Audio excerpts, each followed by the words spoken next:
Então aqui na aula 3 a gente vai conversar sobre um dos temas que eu mais fiquei relutante em fazer uma aula aqui na UVP, que é sobre crenças limitantes, né? Quais são as suas crenças sobre dinheiro e como é que a gente pode mudar elas? Eu sei, você chega a dar um arrepio na sua espinha quando você ouve a palavra crença limitante, né? Parece que vai sair o Pablo Marçal descer do monte e vai começar a dar uma aula de coach pra você, mas não é isso. A gente precisa conversar sobre isso porque isso aqui afeta a forma como você lida com dinheiro e você vai entender um pouquinho mais sobre isso quando a gente for conversando aqui. Essa aula ela é fundamental, mas antes de você começar essa aula, eu preciso que você traga aqui um papel e uma caneta. Não dá para você prosseguir o vídeo aqui sem ter isso em mãos. Então, se você estava fazendo qualquer outra coisa, se você não ia poder assistir essa aula da maneira correta agora, eu preciso que você pause a aula e volte no momento que você puder ter um papel e uma caneta ali e que você tenha algum tempinho livre para assistir essa aula e executar o exercício que a gente precisa fazer aqui. É a única aula que eu vou pedir para vocês, um pouquinho mais de exercício assim, dessas primeiras, o restante de exercício vai ser exercício mais técnico lá nos módulos onde a gente vai avançar no conteúdo sobre análise,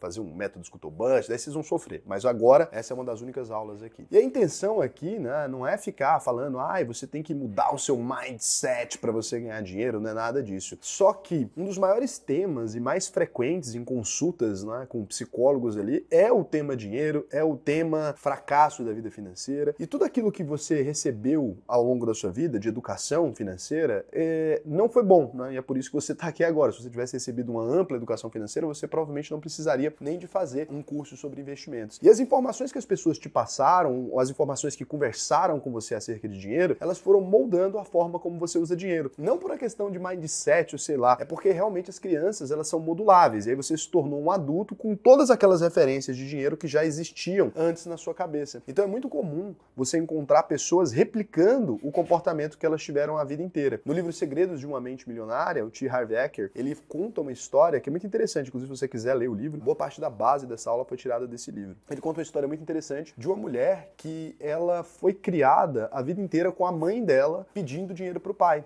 Então, quando ela se casou, ela gastava praticamente todo o dinheiro dela ali, né? Porque intrinsecamente, ali no cérebro dela, ela acreditava que era função do marido dela dar dinheiro pra ela de alguma forma. Então, isso atrapalhou a forma como ela lidava com o dinheiro. É claro que esse é um caso muito mais profundo e na maior parte das pessoas, o assunto dinheiro, ele vai vir carregado com alguma coisa, mas não vai ser um problema tão grande que você vai precisar de alguns anos de terapia ali. Então, o que eu tô tentando fazer aqui é entender o que tem na sua cabeça sobre dinheiro e a gente remoldar isso de alguma forma para que você seja um pouquinho mais funcional. É por isso que esse módulo se chama Preparando o Seu Cérebro. Não vai adiantar nada, né? Você começar a investir uma série de assuntos mais complexos se aquilo que é um pouco mais básico, se aquilo que você precisava dominar não atingiu ali. A gente precisa aprender a andar antes de aprender a correr. Essa é uma das principais coisas que a gente precisa entender aqui. Então você vai pausar o vídeo agora, na hora que eu falar aqui, né? E você vai falar para mim as primeiras frases que vieram à sua cabeça. Vai escrever no papel as primeiras frases que vieram na sua cabeça quando o assunto é dinheiro. E tem que ser as primeiras mesmo, você não pode ficar pensando demais, né? E lembra, Raul, nossa, isso é constrangedor, uma coisa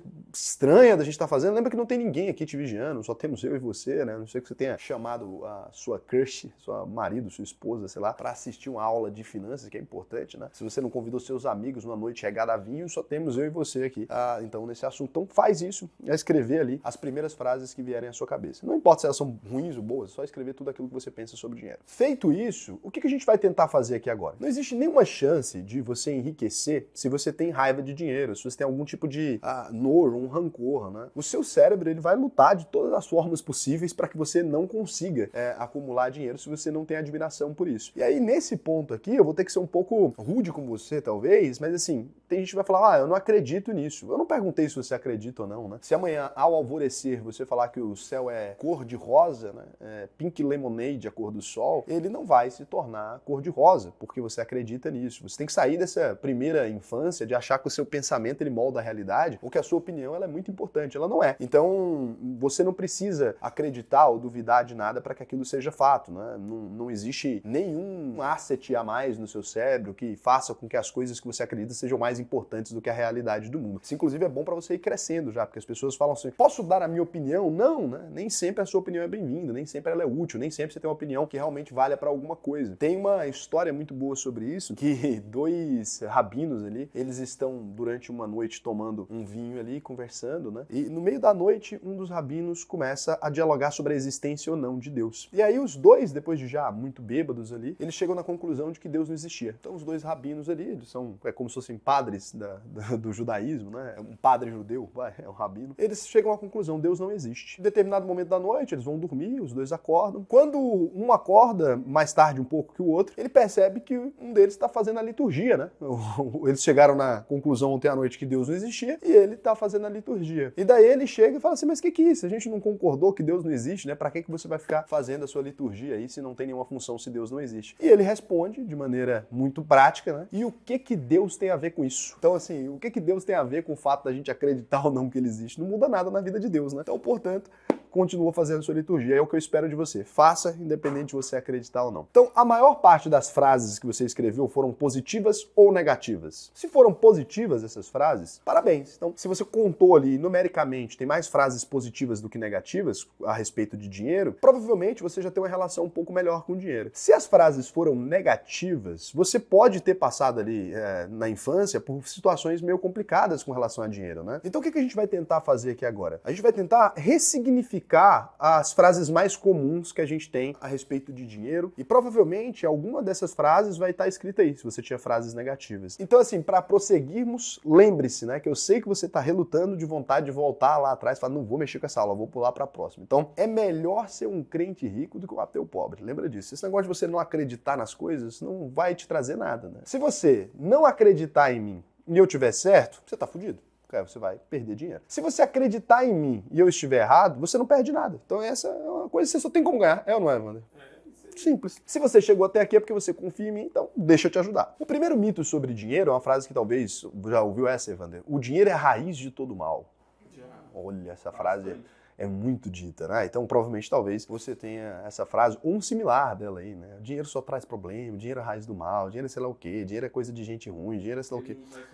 O dinheiro não traz felicidade, e por aí vai. A verdade sobre esse mito é, todos os problemas que você ouve relacionados a dinheiro decorrem da falta dele. Pode reparar, quando você vê alguém reclamando, né, algum problema em relação ao dinheiro, as pessoas normalmente estão falando que não possuem dinheiro. Não é que ele seja a raiz do mal. O dinheiro em si, ele não é um problema. A falta do dinheiro é a raiz de todo mal. Você nunca vai ver uma pessoa falando assim, nossa, eu tenho muito dinheiro, não gostaria de ter essa quantidade de dinheiro. Porque se a pessoa estiver dizendo isso e tá com esse dinheiro, é só ela doar para as pessoas e deixar de ser hipócrita, né? Ah, não gosto de dinheiro, me dá o seu e seja feliz. É simples a regra da vida. Então, normalmente, os problemas que você vê relacionados ao dinheiro, eles têm a ver com a falta. Raul, mas tem muita gente que tem dinheiro e são pessoas ruins. Atrelar o dinheiro à maldade ou à bondade das pessoas é uma das coisas mais estúpidas do mundo, porque o dinheiro, ele é um multiplicador. É simples, entenda ele como aquele símbolo da multiplicação, né? O vezes ali. Então, se você é uma pessoa ruim e você ganha muito dinheiro, você seria capaz de prejudicar um número maior de pessoas, porque com muito dinheiro você pode mandar as pessoas fazerem coisas, você pode pagar gente para atrapalhar a vida dessa pessoa, que muita gente acaba fazendo sim. E do outro lado, se imagina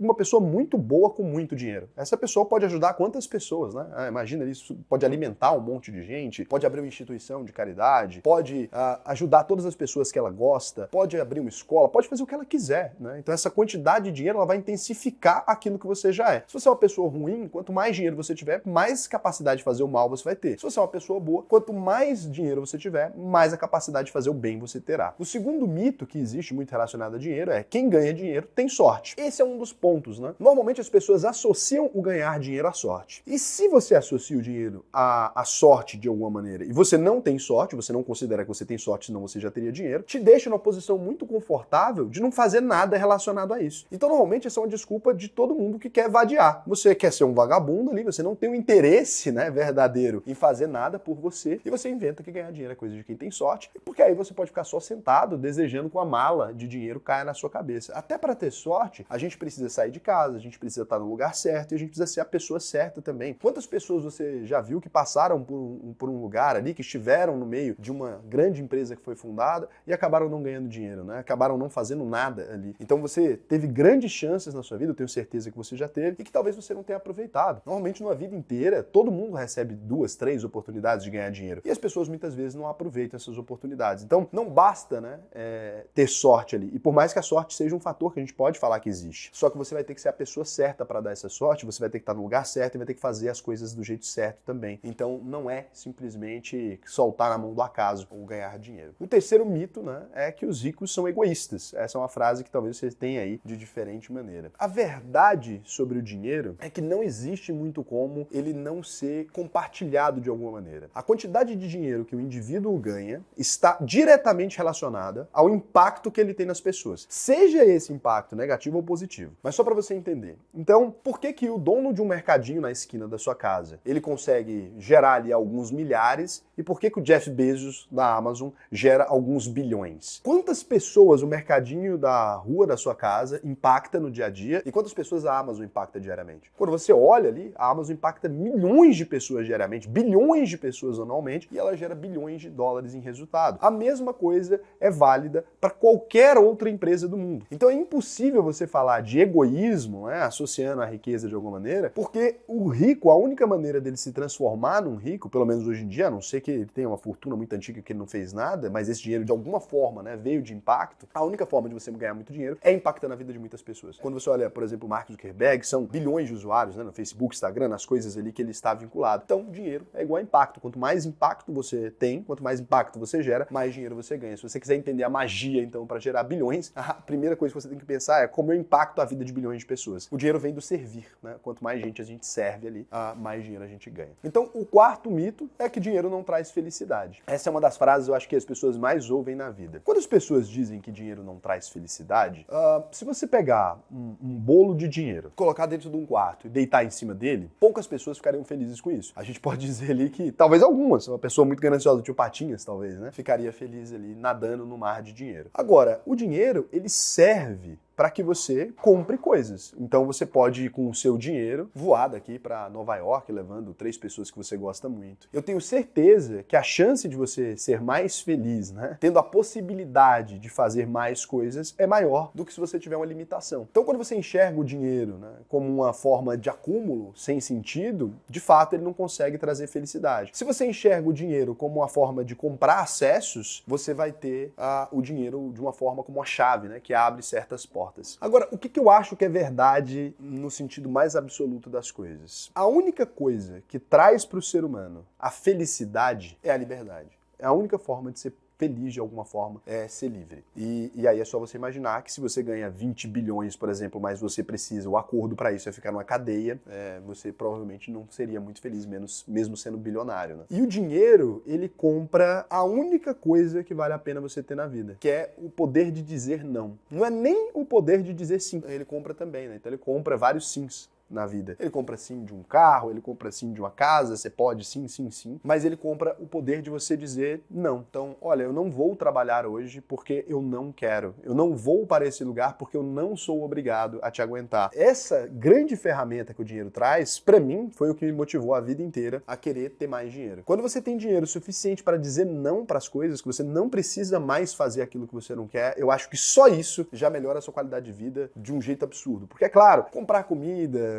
ir num restaurante sem olhar o preço do cardápio, tudo isso é muito legal. Mas poder simplesmente se recusar a fazer coisas que você não quer é incrível e é a liberdade. Então a única coisa que o dinheiro compra é o poder de dizer não, e que é maravilhoso. O quinto mito sobre dinheiro, e esse talvez seja o único que você tenha pensado e que você considera positivo e que não é que o dinheiro compra qualquer coisa. Quando você começa a pensar que o dinheiro é capaz de comprar qualquer coisa, você começa a ter uma relação com o dinheiro que ela é uma relação muito estranha. Você começa a correr o risco, né, de usar as pessoas para aquilo que você quer, ou de acreditar que tudo no mundo está à venda, e você vai se tornando um ser humano muito escroto. Então é muito importante que você mantenha na sua cabeça que o dinheiro não é capaz de comprar qualquer coisa. Ele é capaz de comprar coisas. Coisas, ele é. Ele não é capaz de comprar pessoas, você não pode comprar o sentimento dos outros, você não pode comprar a vida eterna, você não pode comprar nada disso. Ele pode comprar para você um hospital maravilhoso para você morrer de câncer em paz, né? De alguma maneira. Ele pode comprar para você a maior mansão do mundo, mas ele não pode encher ela com pessoas que se importem com você. Ele pode encher ela com um monte de gente que não tá nem aí para nada. Então é muito importante você não colocar na sua cabeça também esse tipo de frase, e achar assim, nossa, então o dinheiro compra tudo. Porque as pessoas que associam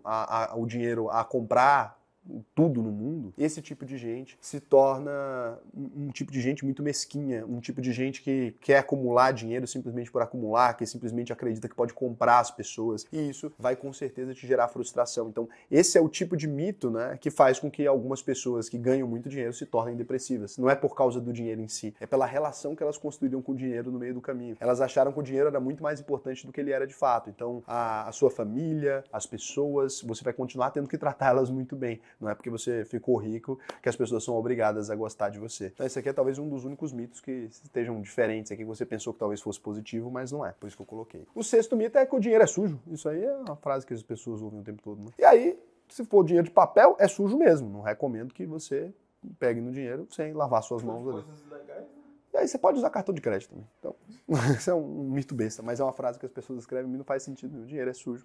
É um fato. Né? Dinheiro de papel é sujo mesmo. Você não precisa dele, usa cartão. Sétimo mito, a quantidade de dinheiro no mundo é limitada. Isso aqui você vai ver muita gente falando, principalmente pessoas que têm uma vertente mais à esquerda muitas vezes, e que acreditam que a quantidade de dinheiro que a gente tem no planeta, ela é limitada. Se você, e ao longo principalmente no modo de investimentos no exterior, a gente vai falar um pouco sobre a quantidade de dinheiro que existe na economia. A quantidade de dinheiro que existia, sei lá, nos anos 90, não chega a 10% da quantidade de dinheiro que existe na economia hoje. Não chega a 2%, talvez. Então, o dinheiro, né, a quantidade de dinheiro no mundo, ela é praticamente ilimitada, até porque os bancos podem imprimir dinheiro à vontade, coisa que você também vai aprender quando a gente for discutir inflação e etc. E além do dinheiro poder se expandir e ser adicionado na economia, o que não faz nenhum sentido pensar que o dinheiro é limitado, isso é coisa de gente louca, a quantidade de produção e a quantidade de riqueza real, ela também aumenta a cada dia. Antes a gente era capaz de produzir ali, né? Imagina que os indígenas americanos aqui, né? Americanos continente mesmo, de modo geral, estavam ali fazendo o cultivo de batata, de alguma outra coisa, de uma maneira totalmente artesanal ali. Compare isso com hoje em dia um cara com a colheitadeira, né? Ah, Raul, mas os recursos do mundo, eles são completamente limitados. Em algum momento a gente vai ocupar todo o território do planeta e aí vai ser impossível talvez cultivar, vai ser impossível produzir mais. O ser humano já mostrou ao longo da vida, né, uma ampla capacidade de adaptação. Se você pega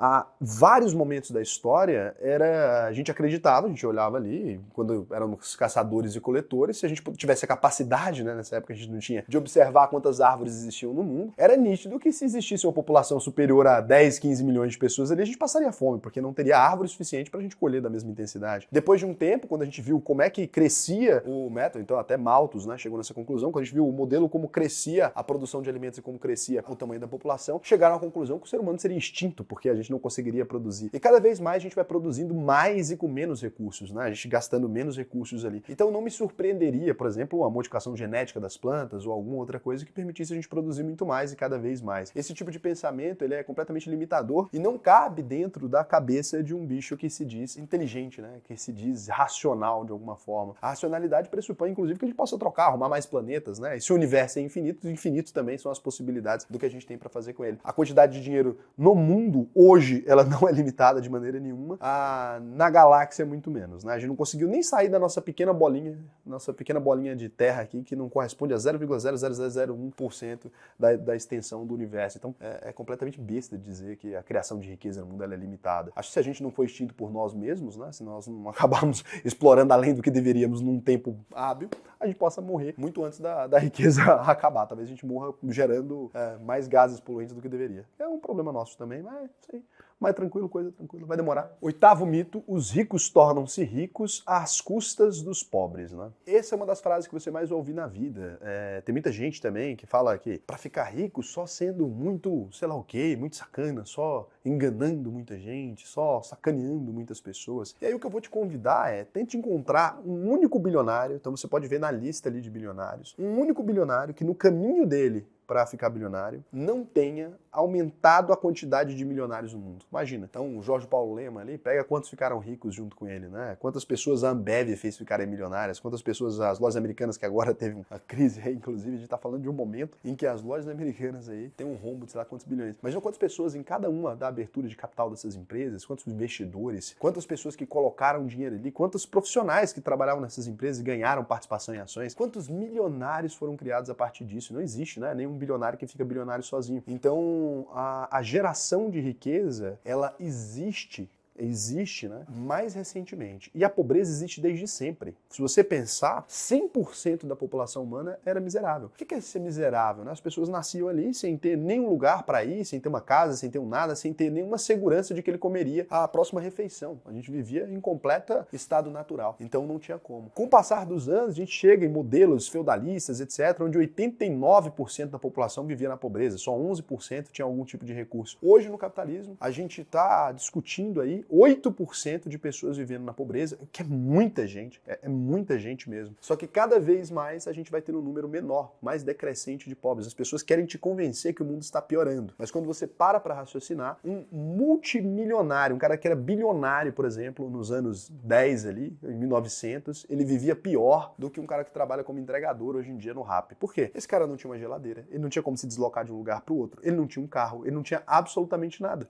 Essa pessoa não tinha nada dessas facilidades que a gente tem no mundo hoje em dia. Então o mundo está cada vez melhor. A gente não precisa de ter pessoas miseráveis ali, né, para que existam pessoas mais ricas. O que a gente vai falar sempre é que as pessoas que a gente considera pobres, né, elas vão sempre tendo acesso a uma qualidade de vida melhor e são pobres em relação a. Então se eu moro num condomínio onde todas as pessoas têm mansões e a minha mansão é a menor, eu seria a pessoa mais pobre daquele lugar. O que a gente está fazendo é sempre aumentando esse nível de quem a gente considera pobre. Então a pessoa que hoje pode se comunicar com uma pessoa em qualquer parte do mundo, que ela tem as refeições dela no dia, que ela tem acesso a algum tipo de saúde, a algum tipo de educação, a algum tipo de alguma coisa, a gente considera hoje uma pessoa pobre. Essa pessoa não tinha nem a liberdade antes, né? Quanto mais essa qualidade de vida que existe hoje. Então o mundo ele vai ficando melhor. A gente não precisa que existam pessoas na miséria. A pobreza vai sempre existir, porque a pobreza parte de um referencial. Se todo mundo é multibilionário e eu sou só multibilionário, eu sou pobre no referencial àquelas pessoas. Então, é uma bobagem. Isso é uma bobagem. A gente precisa de melhorar a qualidade de vida. O que a gente precisa extinguir necessariamente é a miséria. A gente precisa que não existam pessoas passando fome. 8% de pessoas na extrema pobreza ainda é muito, né? Que esse número seja zero em algum momento, que não exista ninguém que vai morrer de fome. Mas isso não é possível com frase de efeito, isso não é possível falando de rico, isso não é possível com nada disso. Isso precisa de medidas reais e que a gente tome esse problema como o nosso. E o nono mito, como que você pode pensar em ter tanto dinheiro enquanto as pessoas passam fome? Essa é uma das coisas que as pessoas mais colocam na própria cabeça e que vai gerando uma dificuldade no investimento, no acúmulo de alguma maneira. Se você parar de ganhar dinheiro, a fome do mundo some, é só você raciocinar de maneira muito simples. Então, então se eu não for trabalhar hoje, não gerar dinheiro, não investir, a fome do mundo vai acabar? Não. A fome do mundo é um problema de logística.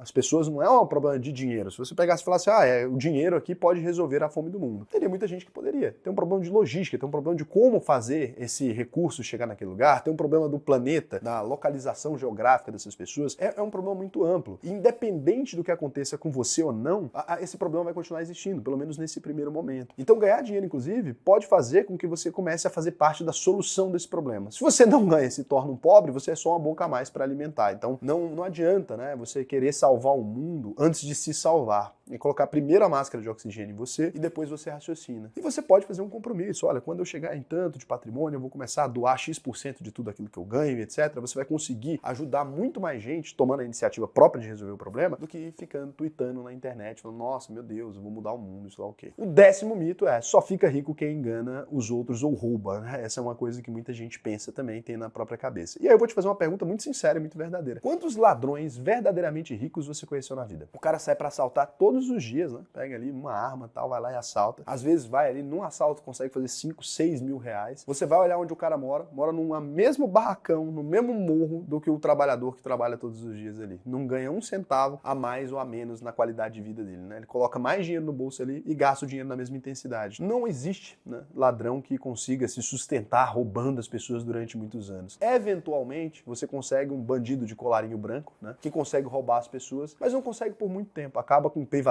da liberdade, acaba com privação do próprio sono, acaba vivendo sempre no medo, né, de alguém bater na porta, de alguma coisa acontecer. Então isso aqui não é riqueza verdadeira, né? É no máximo uma pessoa que tem dinheiro. Ter dinheiro é muito diferente de ser rico, é muito importante saber disso, tá? Muita gente acha que é rico, mas só tem dinheiro. Se você não tem paz, não tem nada, não adianta, né? Não tem liberdade. O 11º mito é, só ganha dinheiro quem já tem muito dinheiro. Essa é uma informação que muita gente diz, né? E assim, é tão absurdo isso, porque se você pega hoje na era da informação, a quantidade de pessoas que você vai ver que enriquecem, né, e que criam sistemas ali e tudo, pesquisa a história das pessoas. Pega a lista lá dos 100 maiores bilionários e vê quantos deles nasceram ricos, e você vai encontrar um monte deles que já nasceram ricos, e vê quantos deles nasceram sem nada. Nasceram ali com pouquíssimo dinheiro e conseguiram construir seus impérios. Aí pega as histórias dos milionários que você vai ver uma mais diferente ainda. Esses ricos clássicos, né, que são as famílias quatrocentonas, essas coisas, estão cada vez mais em escassez, né? Hoje o dinheiro troca de mão muito rápido, porque a gente vive na era da informação. O herdeiro tá ali fazendo merda e o cara que tá construindo o próprio patrimônio tá cada vez mais crescendo. A gente tem aí uma geração de novos ricos, inclusive incomodando os ricos antigos, né, que ficam putos com existirem os novos ricos. Então isso é bobagem. Espero que eu tenha conseguido quebrar alguns dos seus paradigmas com relação a dinheiro. Espero que eu tenha conseguido esclarecer alguns desses mitos para você e que você realmente tenha conseguido internalizar isso. Se você precisar de mais disso, né, se você precisar, porra, na minha cabeça é toda fodida, passei muita dificuldade na infância, vi mãe chorando por causa de dinheiro, etc. Pode ser um pouco mais difícil você conseguir enxergar o desejo mesmo de ser rico. E você precisa lembrar sempre que o desejo, a vontade, é a primeira coisa que vem quando a gente quer fazer alguma coisa. É muito difícil se manter motivado para fazer os seus aportes todos os meses se você não admira o resultado que aquilo vai ter no final. Se você não consegue vislumbrar, nem acreditar que esse resultado é possível. Então a primeira coisa é fazer isso, porque ao longo do tempo a técnica vai ficando cada vez mais fácil de você assimilar. Agora, o seu cérebro, ele é o que te boicota. Se você quer fazer uma dieta, é ele que te boicota. Se você quer ganhar músculos, é ele que te boicota. Se você quer aprender a tocar um instrumento, é ele que te boicota. É o cérebro. E você vai ter o mesmo problema se você não conseguir quebrar essas coisas da sua cabeça com relação ao dinheiro. Até a próxima aula.